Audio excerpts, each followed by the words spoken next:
जय हिंद दोस्तों। शुभ क्लासेस के ऑनलाइन प्लेटफॉर्म पर आप सभी का स्वागत है। राष्ट्र हित में शिक्षा को आगे बढ़ाते हुए आज यूपी ट्रिपल एस सी पेट स्पेशल एग्ज़ाम के लिए क्वेश्चन की सीरीज आगे बढ़ रही है। आज का जो क्वेश्चन होगा वो क्वेश्चन नंबर 42 से होगा।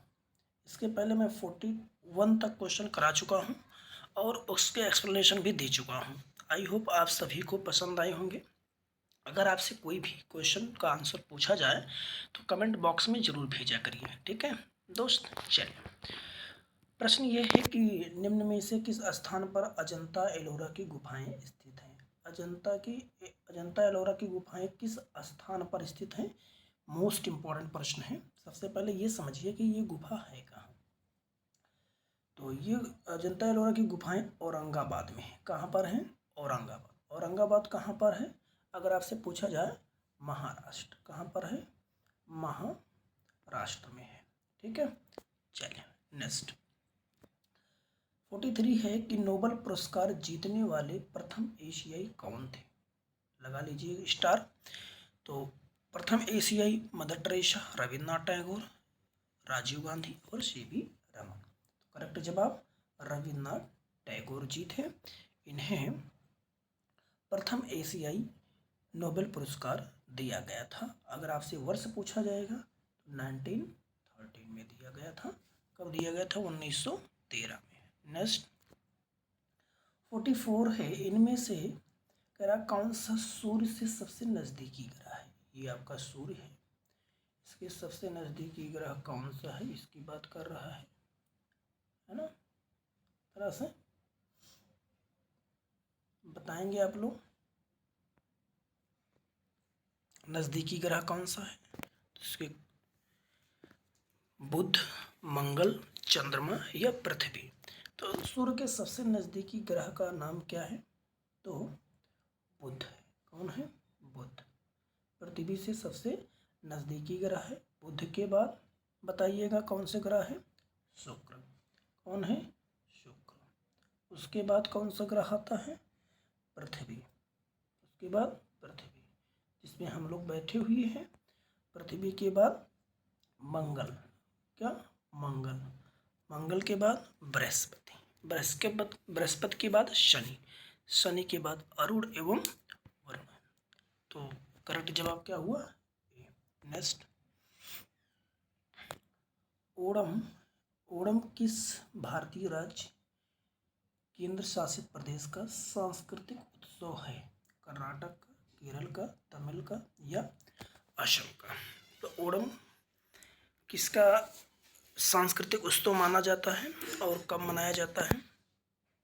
तो ये केरल का सांस्कृतिक उत्सव है और यह त्यौहार राजा महाबली के स्वागत में मनाया जाता है। राजा महाबली के स्वागत में मनाया जाता है, ठीक है। नेक्स्ट क्वेश्चन नंबर 46 है, केंद्र शासित राज्य प्रदेश लक्षद्वीप की आधिकारिक भाषा निम्न में से क्या है? आधिकारिक भाषा का मतलब ये है कि सबसे ज़्यादा प्रयोग में लाई जाने वाली भाषा सिंहली, मलयालम, ग्रेट अंडमान या तमिल। तो मलयालम है। क्या है? मलयालम। नेक्स्ट 47 है, इनमें से कौन सा देश सार्क का सदस्य देश नहीं है? तो कुल कितने सदस्य देश हैं? 8। म्यांमार, अफगानिस्तान, बांग्लादेश और नेपाल। तो म्यांमार इसका सदस्य देश नहीं है। 3 तो ये अफगानिस्तान, बांग्लादेश और नेपाल है। इसके बाद भारत, भूटान, मालदीव, पाकिस्तान और श्रीलंका है इसके सदस्य देश। नेक्स्ट हिंदी दिवस कब मनाया जाता है? तो 3 अक्टूबर, सब जानते हैं। 14 सितंबर को हिंदी दिवस मनाया जाता है। ये इसकी शुरुआत कब से हुई है? तो 1953 से हुई है। नेक्स्ट 49 है, भारत के संविधान के अनुसार लोकसभा के सदस्यों की अधिकतम संख्या की बात कही गई है। तो भारत में वर्तमान में अगर देखा जाए तो 543 है। कितनी वर्तमान संख्या? 543 है। इन मैक्सिमम की बात किया है तो मैक्सिमम क्या होगी 550 होगी, लेकिन पहले की बात में 552 करते थे, लेकिन इसमें एक संशोधन हुआ है 104वें संशोधन 2019 द्वारा। लोकसभा में एवं राज्यसभा की विधानसभाओं में आंग्ल भारतीय समुदाय के प्रतिनिधित्व के लिए सदस्यों को नामित करने की व्यवस्था को आगे न बढ़ाते हुए इसको प्रभावित कर दिया है, और आगे जो अधिकतम संख्या की बात कही 550, तो इसका करेक्ट जवाब होगा 550। नेक्स्ट, स्मार्टफोन निर्माता वीवो ने किस क्रिकेट खिलाड़ी को अपना ब्रांड एम्बेसडर घोषित किया? विराट कोहली को किया है, सब लोग जानते हैं। नेक्स्ट, कितने भारतीय राज्य नेपाल से सीमा साझा करते हैं? तो नेपाल से कितने भारतीय राज्य सीमा साझा करते हैं? 2, 3, 1, 5। तो बताइएगा, 2, 3, 1 और 5। तो करेक्ट जवाब क्या होगा? 5। कौन कौन? उत्तराखंड, उत्तर प्रदेश, बिहार, सिक्किम और पश्चिम बंगाल। क्या होगा? 5। नेक्स्ट, अंतरिक्ष में जाने वाले भारतीय मूल की दूसरी अमेरिकी महिला जिसे अंतरिक्ष यात्री कहा जाता है, कौन है? कल्पना चावला, रितु कारीघोल, श्रेया बांदला, शिरीषा बांदला। तो कौन है? शिरीषा बांदला है। कौन है? शिरीषा बांदला है। करेक्ट जवाब डी। 53 है, भारत का वह कौन सा राज्य है जहां end to end e cabinet प्रणाली लागू की गई? हरियाणा, गोवा, हिमाचल प्रदेश और उत्तर प्रदेश। सबसे पहले की बात कर रहा है, सबसे प्रथम कहाँ लॉन्च की गई है? तो हिमाचल प्रदेश। नेक्स्ट,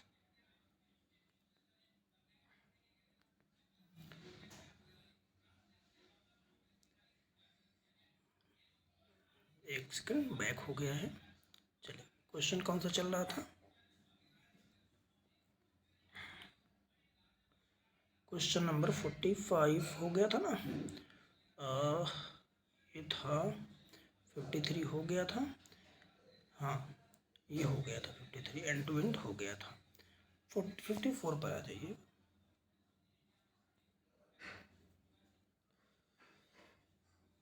फिफ्टी 54 कह रहा है कि 54 में किस शहर में लाइट हाउस परियोजना का क्रियान्वयन नहीं हुआ है? पटना, चेन्नई, रांची, अगरतला। तो बताएंगे कौन से राज्य में नहीं हुआ है? तो पटना में नहीं हुआ। कहाँ नहीं हुआ? पटना में। नेक्स्ट, 55 देखिएगा।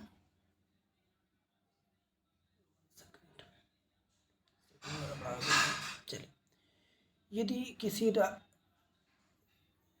किसी वर्ष में एक रीजनिंग का प्रश्न है, 25 अगस्त को गुरुवार है, तो इस महीने में सोमवार की संख्या बताएंगे। तो 25 अगस्त को अगर अगस्त को गुरुवार है ना, तो आगे सोमवार कब बनेगा? तो गुरुवार का मतलब होता है चौथा दिन, है ना, और 4, 3, 7। अब इसमें 4, 3, 7 और 1, 8, 8वां दिन क्या होता है? सोमवार होता है। तो इसमें अगर 4 दिन जोड़ेंगे तो सोमवार आएगा। तो 25, 4, 29, एक तो ये हो गया। उसके बाद तो आगे सोमवार आएगा नहीं अगस्त महीने में। अब बैक ले लीजिए, अब गुरुवार है, इसमें आगे 4 दिन जोड़ दीजिए, है ना। इसमें आगे गुरुवार 4 दिन घटाएंगे तो ऑटोमेटिक क्या आ जाएगा? सोमवार आ जाएगा। तो वो क्या होगा? 22 अगस्त। 4 दिन घटाएंगे तो 22 अगस्त, 22वां दिन भी सोमवार होगा। तो 1 और 1 2 दिन हो गया। फिर उसके बाद इसमें 22 में से 7 घटाएंगे तो 15 अगस्त को भी सोमवार होगा। तो 2 दिन हो गया सोमवार। उसके बाद फिर 7 दिन घटाइए, फिर 8 अगस्त आएगा, फिर 1 दिन और सोमवार मिला। उसके बाद 8 अगस्त में 7 घटाएंगे तो 1 अगस्त आएगा, वहाँ पर भी सोमवार मिलेगा, यानी 3, 2, 5 दिन। ठीक है। नेक्स्ट, अगला प्रश्न है,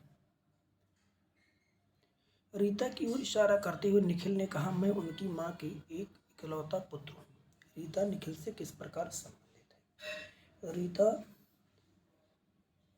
की ओर इशारा करते हुए निखिल ने कहा कि मैं उनकी माँ के पुत्र का इकलौता पुत्र हूँ। तो जाहिर सी बात है, उनकी माँ के पुत्र का इकलौता पुत्र, इसका मतलब उसकी बुआ लगेगी, बस बातें खत्म। भाई का बेटा है ना।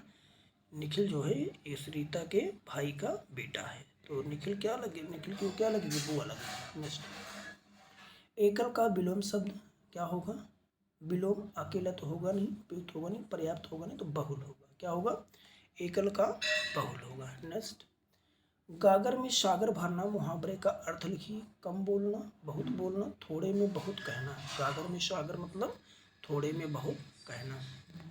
नेक्स्ट, संतरे में बहुत अयत होता है। विटामिन बी, विटामिन्स या इनमें से कोई नहीं। तो क्या होता है संतरे में? विटामिन सी होता है। क्या होता है? विटामिन सी होता है। ठोस चालक में धारावाहक होते हैं मुक्त इलेक्ट्रॉन के रूप में। न्यूट्रॉन, प्रोटॉन, इनमें से कोई नहीं। तो क्या होते हैं? मुक्त इलेक्ट्रॉन होते हैं। ये आज की सेशन का अंतिम प्रश्न है। इसका जवाब आप लोग मुझे कमेंट सेक्शन में देंगे। प्रश्न है, शिक्षा का अधिकार एक मौलिक अधिकार है जो कि संबंधित है अनुच्छेद 29 या 30, 29, 19 से 21A से, या इनमें से कोई नहीं।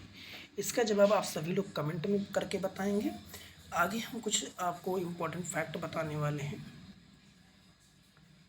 इसे इम्पोर्टेंट फैक्ट हैं ये, भारत के प्रमुख दर्रे एवं राज्य। भारत के प्रमुख दर्रे एवं राज्य, तो इसमें प्रमुख दर्रों में नीति लिपुलेख दर्रा उत्तराखंड का है। कहाँ पर है? नीति, लिपुलेख या माना दर्रा। नीति दर्रा, लिपुलेख दर्रा, माना दर्रा किस राज्य से संबंधित है? उत्तराखंड से। पीर पंजाल, काराकोरम, जोजिला और बनिहाल दर्रा ये जम्मू कश्मीर में स्थित है। और आगे देखिएगा, सिपकिला, रोहतांग, बारालाचा दर्रा कहाँ पर स्थित है? हिमाचल प्रदेश में। दीफू, यांग्याप, बोमेडिला दर्रा अरुणाचल प्रदेश में स्थित है। तुजू दर्रा मणिपुर में स्थित है। नाथुला चिलेप्सा दर्रा सिक्किम में स्थित है। और सेनकोटा या पालघाट दर्रा केरल में स्थित है। कहाँ स्थित है? केरल में। नेक्स्ट टॉपिक है, प्रमुख नदियाँ एवं उनके तट पर बसे शहरों के नाम। जैसे सरयू अगर पूछेगा तो सरयू नदी अयोध्या तट पर बसा हुआ है। राप्ती नदी के तट पर गोरखपुर बसा हुआ है। रामगंगा नदी पर बरेली बसा हुआ है। गोमती नदी पर लखनऊ, जौनपुर, सुल्तानपुर ये सब शहर बसे हुए हैं। और